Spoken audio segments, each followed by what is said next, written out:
नमस्ते बच्चों, आज हम कक्षा 10वीं की पूरक पाठ्य पुस्तक कृतिका में पाठ 3 साना साना हाथ जोड़ी पढ़ेंगे, जिसके लेखिका है मधु कांकरिया। मधु कांकरिया साना साना हाथ जोड़ी यात्रा वृतांत लेखिका मधु कांकरिया द्वारा रचित है। महानगरों के लोगों का जीवन, आत्म केंद्रित जीवन, भाग दौड़ और मशीनी जीवन की ऊब लेखिका को दूर दूर की यात्राओं की ओर ले जाती है। इस यात्रा वृतांत में पूर्वोत्तर भारत के सिक्किम राज्य की राजधानी गंगटोक और उसके आगे हिमालय की यात्रा का वर्णन किया गया है। लेखिका मधु कांकरिया हिमालय के अनंत सौंदर्य और ऐसा अद्भुत और काव्यात्मक वर्णन किया है कि मानो हिमालय का पल पल परिवर्तित सौंदर्य हम स्वयं अपनी आंखों से निहार रहे हों। महिला यायावरी की विशेषता भी इस यात्रा वृतांत में देखी जा सकती है। मधु कांकरिया हिमालय के सौंदर्य पर मुग्ध ही नहीं होती, बल्कि वे वहां के निवासियों की मेहनत, अभाव और गरीबी पर अपना ध्यान केंद्रित करती है। साथ ही वह यह बताना भी नहीं भूलती है कि हिमालय तक पहुंचने के लिए बनाए जाने वाले रास्तों में निर्माण में लोग अपनी जान गंवा चुके हैं, कि किस प्रकार से रास्ते बनाए गए हैं। इस पाठ में पीड़ा और सौंदर्य का अद्भुत मेल है और इसे पढ़कर अकेलेपन और करुणा के भाव जागृत होते हैं और सृष्टि की समग्रता का एहसास होता है। तो चलिए पढ़ते हैं पाठ का सार, साना साना हाथ जोड़ी। इस पाठ में सार द्वारा बताते हैं कि किस प्रकार से पाठ में क्या बताया गया है और हिमालय की जो सुंदरता है उसको किस प्रकार से दर्शाया गया है। इतिहास और वर्तमान के संधि स्थल पर स्थित मेहनतकश बादशाहों का जगमगाता गैंगटॉक शहर, जिसे देखकर लेखिका आश्चर्यचकित हो जाती है, क्योंकि लेखिका जो है वहां सैर सपाटे के लिए जा रही है गैंगटॉक, तो उसे देखकर उसे क्या एहसास होता है वो बता रही है। उन्हें लगता है आकाश उल्टा हो गया है, सारे तारे बिखर कर टिमटिमा रहे हैं। उस शहर का सब कुछ सुंदर था, चाहे सुबह हो, शाम हो या रात। वह रहस्यमयी सितारों से भरी रात उनमें सम्मोहन जगा रही थी। वे सुबह सब कुछ भूलकर उस सौंदर्य में खो गई थी। लेखिका ने नेपाली युवती से सुबह की प्रार्थना आने लगी थी। साना साना हाथ जोड़ी गर्दहू प्रार्थना। अब ये एक प्रार्थना है जो वहां पर नेपाली जो है, वहां की नेपाली युवतियां जो हैं वो इस प्रार्थना को कर रही थी कि उसी प्रार्थना से प्रेरित होकर मधु कांकरिया ने इस पाठ का नाम जो है वो साना साना हाथ जोड़ी रखा है। साना साना हाथ जोड़ी गर्दहू प्रार्थना। हामरो जीवन तीमरो कोसिली, अर्थात छोटे छोटे हाथ जोड़कर प्रार्थना कर रही हूँ कि मेरा सारा जीवन अच्छाइयों को समर्पित हो। अब उन्होंने उस नेपाली युवती से उस प्रार्थना का अर्थ पूछा, जिसने बताया कि मैं इन छोटे छोटे हाथों को जोड़कर जो है प्रार्थना कर रही हूँ कि मेरा सारा जीवन जो है वो इसी अच्छाइयों को समर्पित हो जाए। यदि मौसम साफ हो तो बालकनी से हिमालय की तीसरी सबसे बड़ी चोटी कंचनजंगा दिखाई देती है। सुबह आंख खुलते ही लेखिका बालकनी की तरफ भागी। उन्हें कंचनजंगा नहीं दिखी, पर सामने तरह तरह के रंग बिरंगे बहुत सारे फूल दिखाई दिए, क्योंकि वो कंचनजंगा देखना चाहती थी और कंचनजंगा देखने के लिए सुबह सुबह क्या कहते हैं बालकनी की तरफ गई, लेकिन कंचनजंगा दिखाई नहीं दी। लेकिन वहां पर उन्होंने बहुत सारे फूल जो हैं वो देखे थे। बहुत सारे रंग बिरंगे फूल दिखाई दिए। उन्हें लगा कि वे फूलों के बगीचे में आ गई हैं। गैंगटॉक से 149 किलोमीटर की दूरी पर युमथांग, ये एक जगह का नाम है जो कि युमथांग जिस जगह का नाम है जो कि गैंगटॉक से 149 किलोमीटर की दूरी पर था।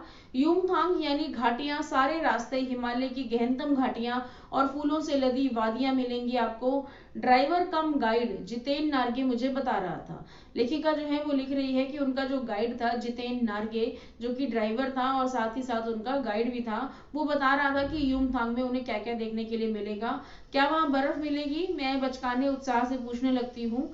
चलिए तो जगह जगह गदराए पाइन और धूपी के खूबसूरत नुकीले पेड़ों का जायजा लेते हुए हम पहाड़ी रास्तों पर आगे बढ़ने लगे कि एक जगह दिखाई दी, एक कतार में लगी सफेद सफेद बौद्ध पताकाएं, किसी ध्वज की तरह लहराती, शांति और अहिंसा की प्रतीक ये पताकाएं, जिन पर मंत्र लिखे हुए थे। नार्गे ने बताया, यहाँ बुद्ध की बड़ी मान्यता है। जब भी किसी बुद्धिस्ट की मृत्यु होती है, उसकी आत्मा की शांति के लिए शहर से दूर किसी भी पवित्र स्थान पर 108 श्वेत पताकाएं फहरा दी जाती हैं। नहीं, इन्हें उतारा नहीं जाता, ये धीरे धीरे अपने आप ही नष्ट हो जाती हैं। कई बार किसी नए कार्य की शुरुआत में ये पताकाएं लगा दी जाती हैं, पर वे रंगीन होती हैं। नार्गे बोलता जा रहा था और मेरी नजर उसकी जीप में लगी दलाई लामा की तस्वीर पर टिकी हुई थी। कई दुकानों पर भी मैंने दलाई लामा की ऐसी ही तस्वीरें देखी थी। तो अब जो उनका ड्राइवर और जो जितेन नार्गे, जिसका नाम था, ड्राइवर तथा गाइड दोनों ही था, वो बता रहा था कि वहां पे जो पताकाएं लगी हुई हैं, जो वो झंडियां जिसे हम कहते हैं, वो जो लगी हुई हैं, वो अलग अलग रंग की है। जैसे श्वेत है तो उसका क्या कार्य है, वो किस लिए लगाई गई है, और रंगीन है उसका क्या कार्य है। ड्राइवर तथा गाइड जितेन नार्गे ने युमथांग का मतलब बताया कि युमथांग यानी घाटियां। रास्ते में उन्हें पाइन के और धूपी के खूबसूरत नुकीले पेड़ों के दर्शन हुए। रास्ते में एक कतार में लगी सफेद सफेद बौद्ध पताकाएं दिखाई दी, जो किसी ध्वज की तरह लग रही थी। वहां बुद्ध की बहुत मान्यता है। जब बौद्ध धर्म की किसी अनुयायी की मृत्यु होती है तो उसकी आत्मा की शांति के लिए शहर से दूर किसी भी पवित्र स्थान पर 108 श्वेत पताकाएं फहरा दी जाती हैं। उन्हें उतारा नहीं जाता, ये धीरे धीरे अपने आप ही नष्ट हो जाती हैं। कई बार किसी नए कार्य के आरंभ में भी रंगीन पताकाएं लगा दी जाती हैं। जगह जगह दलाई लामा की तस्वीरें भी लगी हुई थी। जगह जगह दलाई लामा की तस्वीरें भी लगी हुई थी। आगे बढ़ने पर उन्होंने विशेष स्थान देखा, कवि लोंग स्टॉक, जहां गाइड फिल्म की शूटिंग हुई थी। गाइड जो कि हिंदी की फिल्म है, एक चलचित्र जिसे हम कह सकते हैं, उस फिल्म की शूटिंग जो है वो यहीं की गई थी, जिस जगह का नाम है कवि लॉन्ग स्टॉक। तो कवि लॉन्ग स्टॉक में जहां पर आगे पहुंचने पर लेखिका जो है मधु कांकरिया, जितेन नार्गे ने बताया कि यहाँ पर ही गाइड पिक्चर की शूटिंग की गई थी। रास्ते में कुटिया के बाहर घूमता धर्म चक्र देखा, जिसे घुमाने से सारे पाप धुल जाते हैं। ऐसा वहां के लोगों की मान्यता थी कि इस धर्म चक्र को घुमाने से सारे पाप जो हैं वो धुल जाते हैं। लेखिका सोचने लगी कि चाहे मैदान हो या पहाड़, वैज्ञानिक क्षेत्र में तरक्की करने के बावजूद भी इस देश की आत्मा एक जैसी ही है। अर्थात लेखिका ये कहना चाह रही थी कि चाहे कोई भी दिशा हो, उत्तर दिशा हो, पूर्व पश्चिम, या फिर हम कह सकते हैं कि दक्षिण दिशा, किसी भी दिशा में हम चले जाएं, वहां पर हर प्रकार के लोग मिलते हैं और लोगों की हर प्रकार से अलग अलग मान्यताएं देखने को मिलती हैं। अर्थात लेखिका यहाँ पर एक तरह से ये भी कहना चाह रही है कि देश में चाहे विज्ञान कितना भी तरक्की कर ले, लेकिन उसके बावजूद भी हमारे जो लोगों के विश्वास हैं, जो लोगों की मान्यताएं हैं, वो अपनी जगह पर सटीक रहते हैं। लेखिका सोचने लगी कि लोगों की आस्थाएं, विश्वास, अंधविश्वास, पाप पुण्य की अवधारणाएं और कल्पनाएं एक जैसी ही हैं। धीरे धीरे वे ऊंचाई की ओर बढ़ने लगे। आंखों के सामने से स्वेटर बुनती नेपाली युवतियां और पीठ पर भारी भरकम कार्टून ढोते बोने से बहादुर नेपाली ओझल हो रहे थे। घाटियों में ताश के घरों की तरह पेड़ पौधों के बीच छोटे छोटे घर दिखाई दे रहे थे। हिमालय अपने विशाल रूप और हर क्षण परिवर्तित सौंदर्य के साथ दिखाई दे रहा था। आंखों और आत्मा को सुख देने वाले हिमालय के नजारे दिखाई देने लगे, यानी कि जो उसकी सुंदरता है वो अब लेखिका को दिखाई देने लगी। हिमालय कहीं गहरे रंग का मोटा कालीन ओढ़े, तो कहीं हल्का पीलापन लिए, तो कहीं पलस्तर उखड़ी दीवार की तरह पथरीला सा लग रहा था। मतलब हिमालय के बहुत से रूप जो हैं वो देखे लेखिका ने, और वो बता रही है कि हिमालय जो है वो किस किस प्रकार से लग रहा था। कभी हिमालय लग रहा था जैसे कि गहरे रंग का मोटा कालीन ओढ़ा हुआ है, यानी कि बहुत ही पेड़ों से घिरा हुआ है। कहीं हल्का पीलापन था, तो कहीं पलस्तर उखड़ी हुई दीवार लग रही थी। तो जो हिमालय के रूप हैं उनका वर्णन कर रही है लेखिका इस कथन के माध्यम से। सब पर बादलों की एक मोटी चादर ओढ़ी नजर आती थी। चारों तरफ स्वर्ग ही स्वर्ग लग रहा था। लगातार बहते झरने और नीचे तेज गति से बहती तिस्ता नदी देखकर लेखिका को पहली बार गतिमान सौंदर्य का आनंद महसूस हुआ। वहां पर उसने एक नदी को बहते हुए देखा, जिस नदी का नाम था तिस्ता। उन्होंने अपने को ईश्वर के निकट पाया। अद्वितीय सौंदर्य से बेखबर कुछ पहाड़ी औरतें पत्थरों पर बैठी पत्थर तोड़ रही थी, शरीर से कोमल पर हाथ में कुदाल और हथौड़े।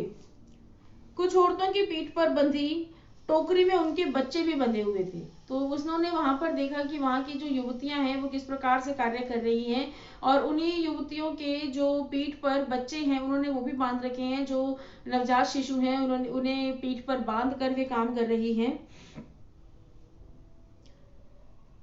स्वर्गीय सौंदर्य के बीच भूख, मौत, दैन्य और जिंदा रहने के लिए यह जंग मातृत्व और श्रम साधना साथ साथ।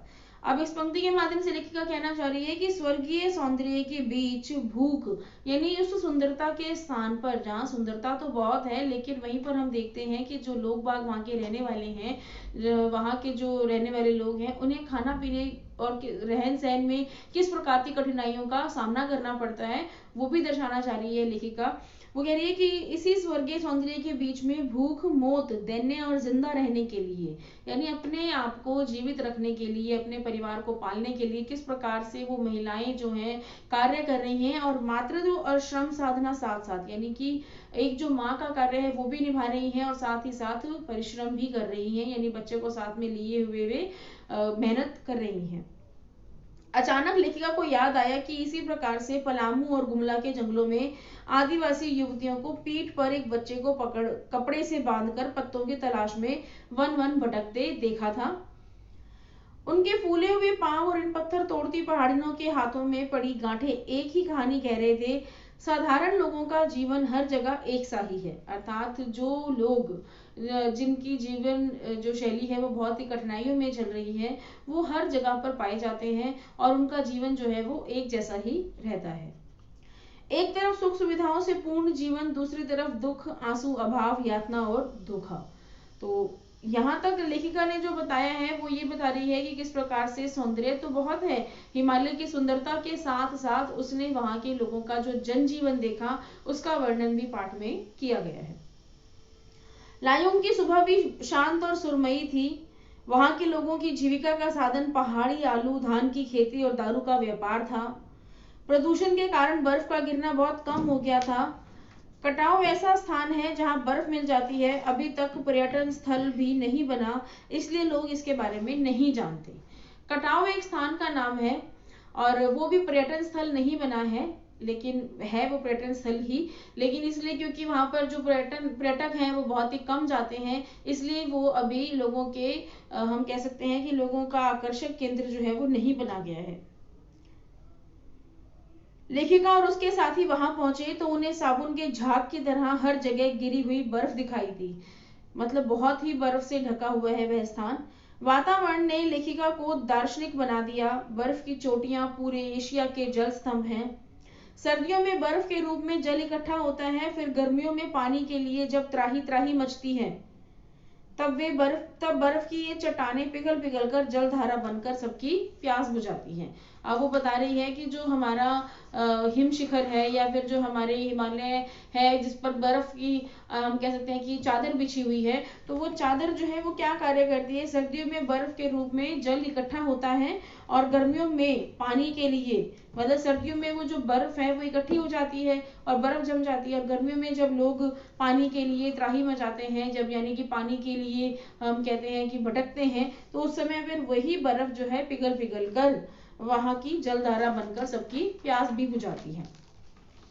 आगे बढ़ने पर लेखिका तथा उनके साथियों को फौजी छावनियां नजर आई, जिन बर्फीले इलाकों में वैशाख के महीने में 5 मिनट में हम कांपना शुरू कर देते हैं। वहां देश की रक्षा के लिए सीमा पर जवान और पोष माघ में भी तैनात रहते हैं। लेखिका के लिए यह यात्रा सचमुच ही एक खोज यात्रा थी, जिसने उनकी चेतना और अंतरात्मा में हलचल मचा दी थी। यात्रा से लौटते समय जितेन ने तरह तरह की जानकारियां दी। वहां एक पत्थर है जिस पर गुरु नानक के पैरों के निशान है। अब लेखिका ने वहां पर यह देखा कि वहां देश की रक्षा के लिए जो जवान हैं, हमारे सेना के जवान जो हैं, वो किस प्रकार से उस स्थान पर अपना जीवन यापन कर रहे हैं जहां बर्फ में शायद लेखिका थोड़ी देर के बाद ज्यादा समय नहीं बिता सकी, क्योंकि वो केवल घूमने के लिए गई हुई थी और घूमने के पश्चात जब उससे ज्यादा समय वहां पर नहीं बिताया गया क्योंकि बर्फ बहुत अत्यधिक थी, तो वहां पर भी देश का जो सैनिक है वो किस प्रकार से वहां पर डटा हुआ है और देश की सेवा कर रहा है। तो देश की रक्षा के लिए सीमा पर जवान जो है वो हर माह यानी हर महीने में, चाहे वो गर्मी हो चाहे वो सर्दी है, हर महीने में वहां पर डटा रहता है। लेखिका के लिए यह यात्रा सचमुच एक खोज यात्रा थी, जिसने उसकी चेतना और अंतरात्मा में हलचल मचा दी थी। यात्रा से लौटते समय जितेन जो कि उनका गाइड और ड्राइवर था, जितेन नार्गे ने तरह तरह की जानकारियां दी कि वहाँ एक पत्थर है जिस पर गुरु नानक के पैरों के निशान हैं। उन्होंने वहाँ पर एक पत्थर भी देखा जिस पर कि गुरु नानक के पैरों के निशान थे। उस पत्थर से को भी उन्होंने देखा। वहाँ पर कहा जाता है कि गुरु नानक की थाली से थोड़े से चावल छिटककर जिस स्थान पर गिरे वहां चावल की खेती होती है। मतलब ऐसे वहां के लोगों की मान्यता है कि गुरु नानक की थाली से थोड़े से चावल जो है वो गिर गए थे नीचे, और वो थोड़े से चावल जहां नीचे गिर गए थे उसी स्थान पर चावल की खेती होने लग गई थी। खेदुम एक किलोमीटर का क्षेत्र है जहां देवी देवताओं का निवास है। खेदुम एक जगह का नाम है और वहां पर देवी देवताओं का जो है निवास स्थान है। सिक्किम के लोगों का विश्वास है कि यहाँ जो गंदगी फैलाएगा वह मर जाएगा। वहाँ के लोग जो हैं वो ऐसा मानते हैं कि खेदुम जो जगह है, खेदुम जगह क्योंकि वहाँ पर देवी देवताओं का निवास स्थान है, वो पूजनीय स्थान है, और वहाँ पर जो भी लोग, जो भी मतलब व्यक्ति जो है गंदगी फैलाएगा वो मर जाएगा, यानी उसे मृत्यु प्राप्त हो जाएगी, ऐसा लोगों की मान्यता है। वे पहाड़, नदी, झरने सबकी पूजा करते हैं, इसलिए गैंगटॉक शहर जो है वो बहुत ही सुंदर है। लेखिका का मानना है कि गैंगटॉक मतलब गैंगटॉक उसे इसलिए सुंदर लगा क्योंकि ना केवल इसलिए सुंदर लगा क्योंकि वहां पर सुंदरता अधिक है, हिमालय जो है उसके दर्शन हो रहे हैं, वहां हिमालय की सुंदरता दिखाई दे रही है, बल्कि इसलिए भी सुंदर लगा कि वहां के लोग जो हैं वो किस प्रकार से अपने शहर को स्वच्छ रखने में पूरा सहयोग देते हैं, किस प्रकार से वहां के लोग जो हैं वो अपने आप को इस शहर का नागरिक मानते हुए और उसे किस प्रकार से अपने स्थान को पूरी तरह से साफ सुथरा रखने का पूरी तरह से सहयोग करते हैं। अब लेखिका जो है वो कह रही है कि तुम लोग पहाड़ों पर गंदगी नहीं फैलाते। उसने जीभ निकालते हुए कहा, उसने यानी कि जितेन नारगे ने, कि नहीं मैडम, पहाड़, नदी, झरने हम इनकी पूजा करते हैं, इन्हें गंदा करेंगे तो हम मर जाएंगे। जैसा कि बताया गया है कि खेदुम शहर जो है उसमें यदि खेदुम जगह जो है वहां देवी देवताओं का स्थान है, तो वहां पर गंदगी फैलाने पर उनकी मान्यता है कि वे मर जाएंगे। तभी गैंगटॉक इतना सुंदर है। मैंने कहा गैंगटॉक नहीं मैडम, गंतोक कहिए। इसका असली नाम गंतोक है। गंतोक का मतलब है पहाड़। गैंगटॉक क्योंकि नाम बदल गया है तो इसलिए उसका नाम है गंतोक। मैं कुछ पूछती कि फिर वह चालू हो गया। मैडम, युमथांग भी पहले टूरिस्ट स्पॉट नहीं था। यह तो सिक्किम जब भारत में मिला उसके भी कई वर्षों बाद भारतीय आर्मी के कप्तान शेखर दत्ता के दिमाग में आया कि यहाँ सिर्फ फौजियों को रखा जाएगा। रखकर क्या होगा, घाटियों के बीच रास्ते निकालकर इसे टूरिस्ट स्पॉट बनाया जा सकता है। तो जो जितेन नारगे हैं वो ये बता रहा है कि जो युमथांग जगह है, जो कि टूरिस्ट स्पॉट जहां पर लेखिका गई थी घूमने के लिए, वो भी पहले टूरिस्ट स्पॉट नहीं था। वो जो कप्तान है, भारतीय आर्मी के कप्तान शेखर दत्ता जो हैं, ऐसा उनके दिमाग में ऐसा एक हम कह सकते हैं कि विचार आया था कि सिर्फ फौजियों को वहां पर रखने से कोई फायदा नहीं है, बल्कि घाटियों के बीच से रास्ता निकालकर हम इसे टूरिस्ट स्पॉट बना सकते हैं। आप देखिए अभी भी रास्ते बन रहे हैं, यानी युमथांग तक जाने के रास्ते जो है वो अभी भी बनाए जा रहे हैं। हाँ, रास्ते अभी भी बन रहे हैं, नए नए स्थानों की खोज अभी भी जारी है। शायद मनुष्य की इसी असमाप्त खोज का नाम सौंदर्य है। लेखिका कह रही है कि मनुष्य जो है वो प्रकृति के बारे में बहुत कुछ जानना चाहता है, इसीलिए वो प्रकृति के नजदीक जाता है। तो प्रकृति के नजदीक जाने के लिए तरह तरह के रास्ते बनाता है, और शायद इसी का नाम जो है सौंदर्य दिया गया है। इसी को शायद सुंदरता कहा गया है। प्रकृति की सुंदरता जो है वो शायद इसी में है।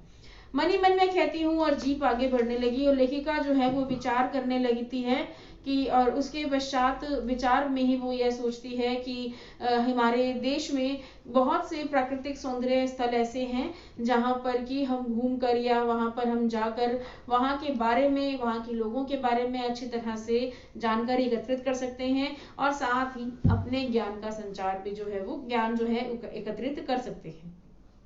तो आशा है पाठ के इस सार के द्वारा ये पाठ जो है आपको समझ में आया होगा। धन्यवाद।